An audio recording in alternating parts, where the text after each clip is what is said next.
Hi, Conrad Zimmerman from FistShark Marketing here. If you like our show, how about supporting it with a small monthly contribution through Patreon? For less than a typical political donation, you can let us lie to your face while doing little to improve your life. Just visit patreon.com/FistShark or click the big Patreon button at FistShark.com for more details. And thanks for listening.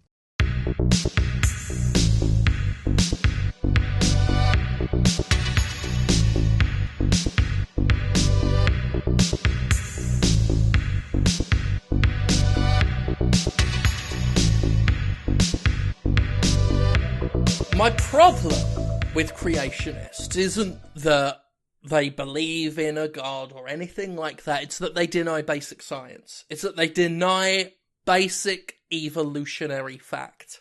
Right. Yeah, it's kind of maddening. I mean, don't get me wrong, I love how easily influenced and manipulable they can be on that basis.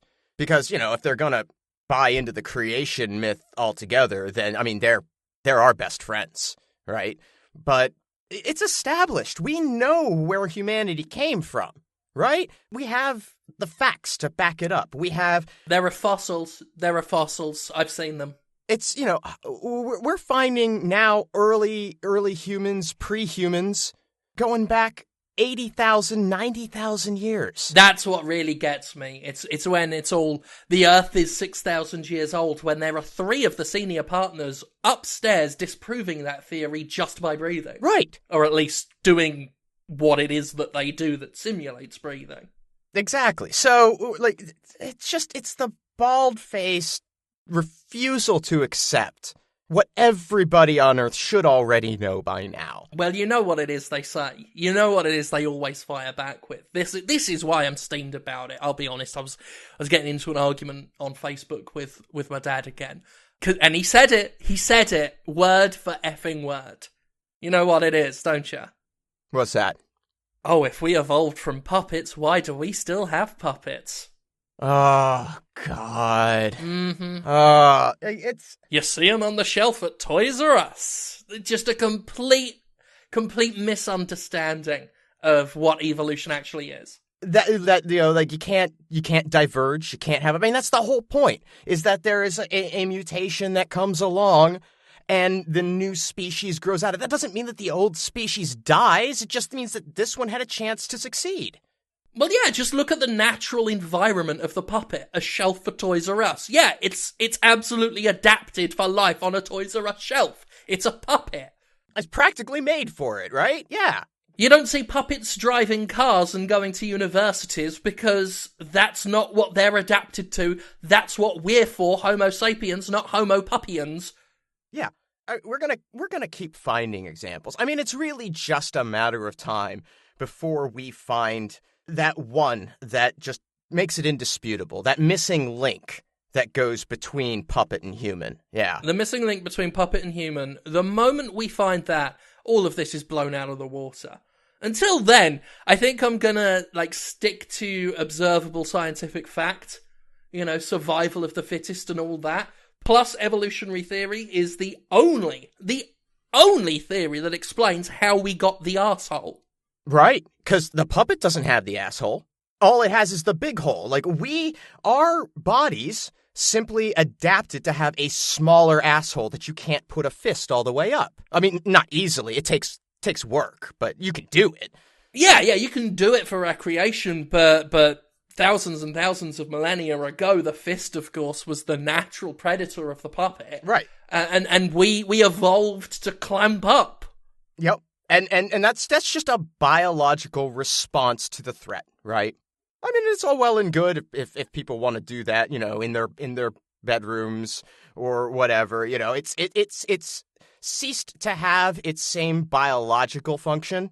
Now that we don't have fists really as a threat, it's sort of fallen by the wayside. And now it's just, we'll bring it into our home and it's a fun diversion, but you can leave it behind because we've moved on, right? Yeah. The last of the woolly fists were hunted out many, many years ago when we finally adapted and were able to create tools. Sure. And whatnot for bringing them down. Yeah. For their tusks. You know, maybe it's just that they feel threatened. The creationists, right? Right. They don't want to believe that someday there might be, like an Ubermensch, some superhuman, that next step that goes, it's a puppet to man to whatever follows. And maybe Probably some sort of real doll. they're likely just concerned that their way of life, their very existence, the what they believe to be true in their heart of hearts is going to leave them behind. Yeah. They're just going to be ground under the dust of progress. Well, if we're just another step in the great evolutionary chain, then that means we have to accept the harsh reality that thousands of years from now, very, very smooth-assed humanoids will be looking at us in our bewilderment. Right. And mock us for our huge gapers that we've got behind ourselves.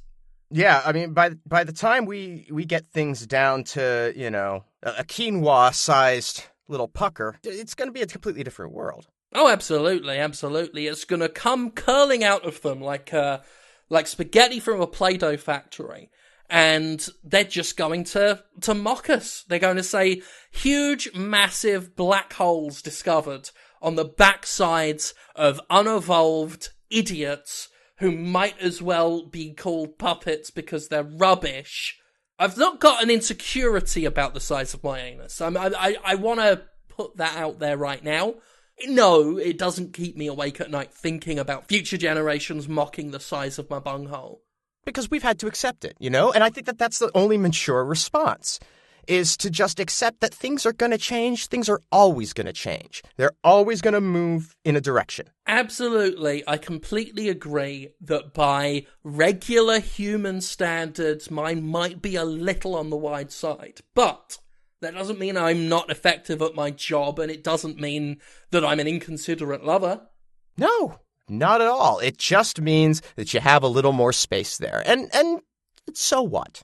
So what? That doesn't make you less human and more puppet, You're not some sub-race, We're not Morlocks or anything. We're just at this point in the progression of humanity. And I don't know.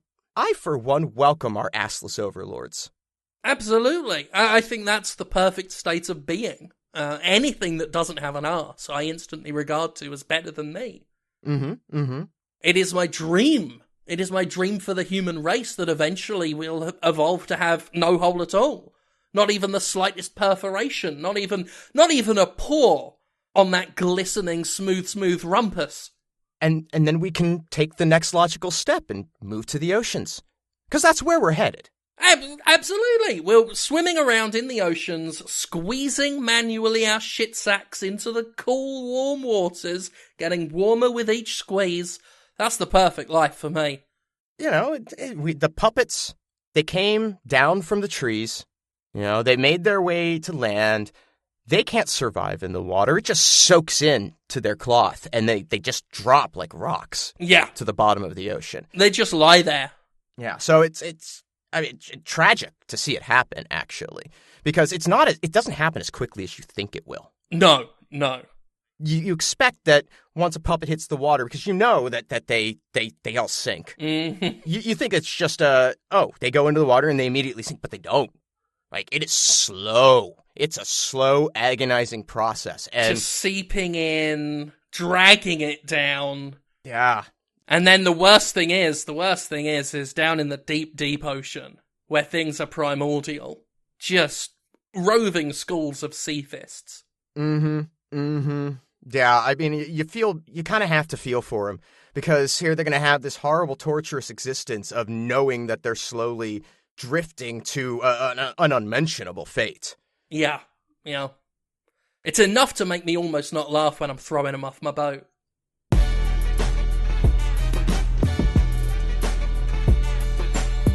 My dad once asked me a question. He said, Jim, how much cocaine is too much cocaine? And I said, I don't know. And he said, it's a trick question, my boy. Now sniff up, because you can't have too much cocaine. And I'm beginning to think that my dad lied to me. Do you think so? I'm beginning to think I had too much cocaine. I mean, That could be. Don't get me wrong, right? I'm fond of cocaine. I've been fond of cocaine since I was my daddy's boy, right? Sure. It was a Christmas tradition. You know, you'd wake up Christmas morning. You know, you'd have left some cocaine out for Santa the night before. Right. But that was always sniffed in the morning. Of course, you find out later that your dad sniffed the cocaine and ate the carrot for Rudolph. Well, I mean, either he ate it or he fucked himself with it. It depended what the cocaine did to him that particular night. But you'd come down and Santa Claus will have sniffed the cocaine and he'd have left you a special present in return. Cocaine. So you'd sniff that cocaine, then you'd open up your presents. You know, one year I got a Stretch Armstrong. One year I got a big bad Beetleborg. The next year I got cocaine. That's a normal family tradition, I think. I mean, we didn't do it quite the same way. No. You know, in my household, you'd just find a pile of shit in the middle of the living room that Santa had left behind. Oh, okay, okay. Yeah. Why did you do that? Oh, the cocaine. Yeah. Oh, it was the cocaine. No, it was the cocaine. It was the yeah. cocaine. Okay.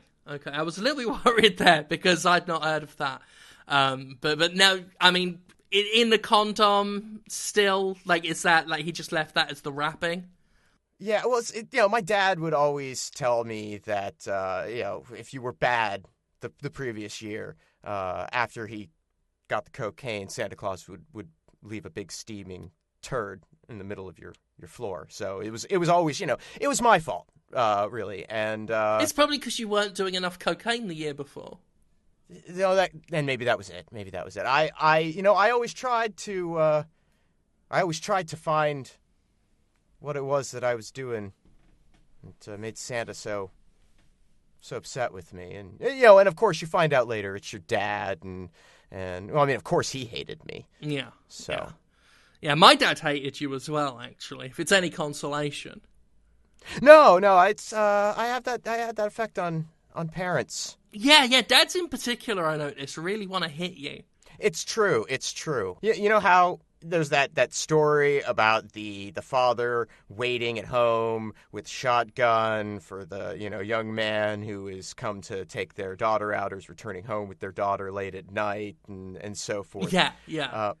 Yeah. I mean, I still have some birdshot in one of my legs. Yeah, but it happened a lot. You've been shot by a lot of dads. I have. Yeah. I just try to avoid dads in general at this point.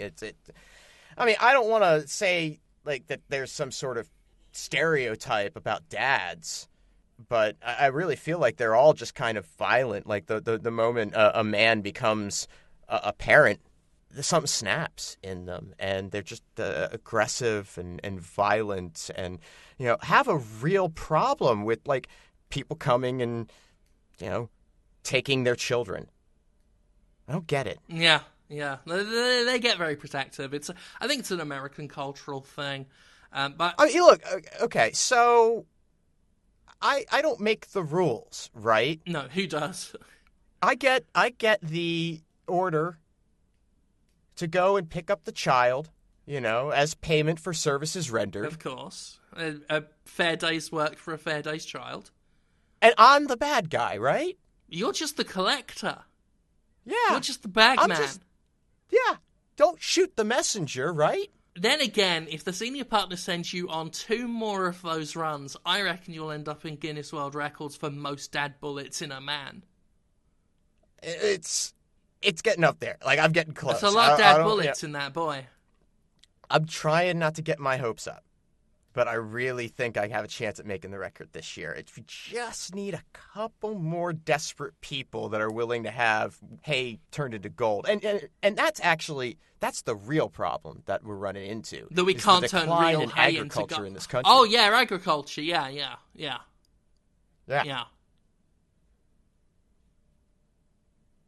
You can't turn hay into gold. That was a silly idea. I'm sorry. I'd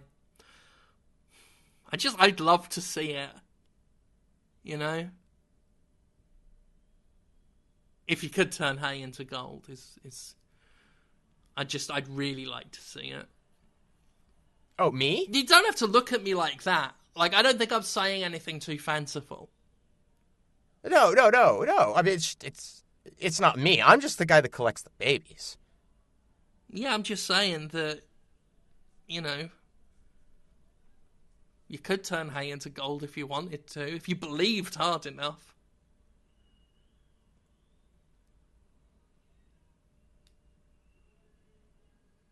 It's not that weird.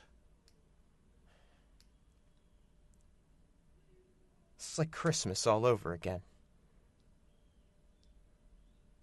Why are you like this, Dad?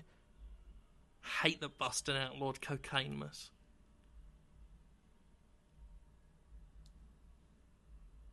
You any more of that cocaine? Yeah, loads.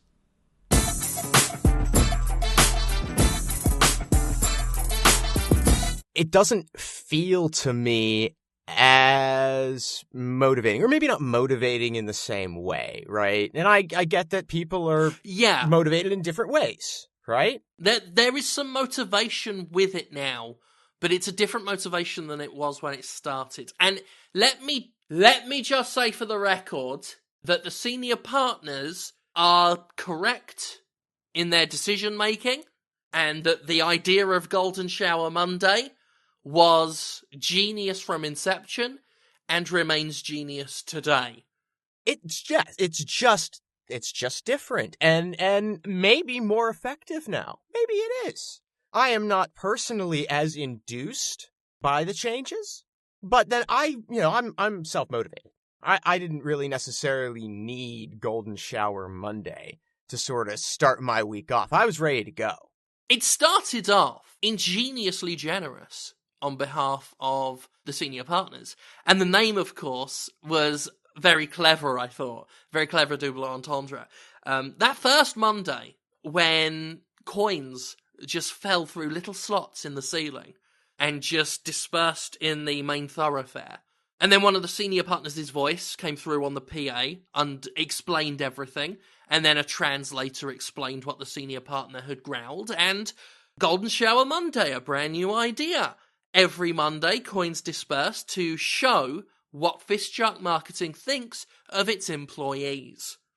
It's a really novel concept and profitable for the people in the office, actually. It's just so nice. It was so nice and so unexpected, I guess, of the senior partners to see such brazen generosity shown towards the employees. Yes, and I think that was part of the genius of it.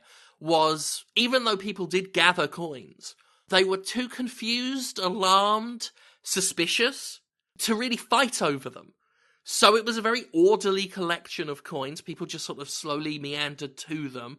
It was more a matter of cleaning up a slightly cluttered office, really, than a mad dash for money. Yeah, but then when Doris and Eric and everyone got to their desks and Craig's pockets were emptied, everybody felt surprised. It was like, I don't know what just happened, but hey, I've got, a whole bunch of quarters, and I feel good. I think everyone made at least a couple of dollars that first Monday. Yeah. Oh, definitely the first Golden Shower Monday was the most fiscally profitable. Yes. I think. Yes. Yeah. Well, week 2, I think, had more value per capita. But the medical bills afterwards, not to mention the replacement of the desk, the coins coming through little slots was a good idea. The heavy, thick golden coins that just shot through. Now, that was unexpected. They didn't come out through the little slits either. We were all looking up at the little slits, and then the first one just smashed through one of the ceiling panels and hit Eric in the face. Rest in peace, dear Eric. And then went through desks, went through hands, went through feet. A lot of heavy coins falling. Cougarans, weren't they? I think they were Cougarans, yes. Yeah, I mean, and again, I mean, it was perhaps more money in terms of raw value was laid out than the week before with the quarters. And I think, we had a pretty good week the week before, so I could see them sort of raising the stakes in terms of the value. Yes. But yeah, when you account for the multiple hospitalizations and the loss of employee productivity that resulted from it, I do think that switching to those heavier coins, and they must have shot them through the floor in some way for them to achieve that kind of velocity. But at least by week 3, I was suspicious of that. Like, week 2, you could think maybe, in a pinch, due to the density of the coin, maybe someone was up there, like, throwing them down. But week 3, I definitely think some sort of ballistic was involved, some sort of ballistic technology. I think those coins were loaded into some sort of coin bazooka and just straight blasted through. A couple of them, like, made dents in the floor. And that's a concrete floor. And yeah, week 3 with the one just sort of burst of money coming through, that was surprising. Yeah. Alarming. And it sort of set the tone for the whole rest of the day, too, because you don't always really know what to expect. The senior partners like everyone to be on their toes all the time, but in particular that day, because it seemed entirely possible, just on the basis of how quickly it was all over, that there was more to come, right? Yes. And everybody spent the whole day looking for the other shoe to drop, eyes skyward. It was like not seeing the coins blast through was worse than seeing the coins blast through. And it was made even worse when everyone went silent and tense, and then just that horn just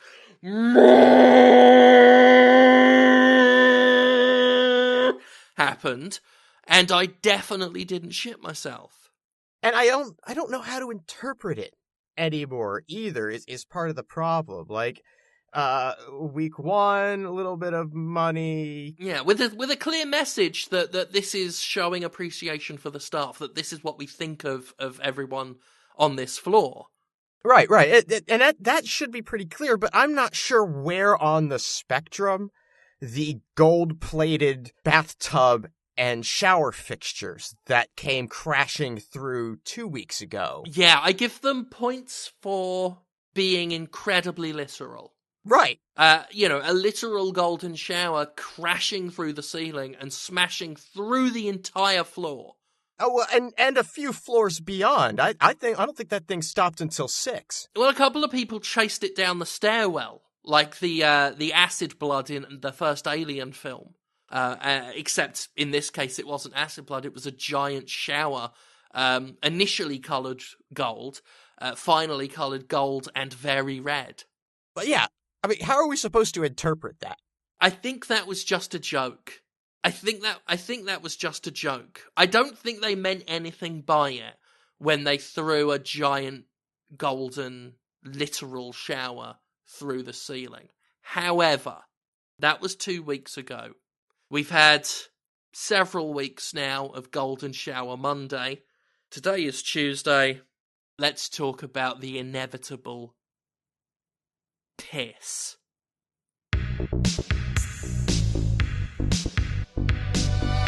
FistShark marketing is Jim Sterling and Conrad Zimmerman. Theme music by Ben Rama. Additional music by Alizar Chand. Our editor is Austin Yorsky. Get more episodes and learn how to support the show at FistShark.com. Follow us on Twitter at FistShark for more of our exploits.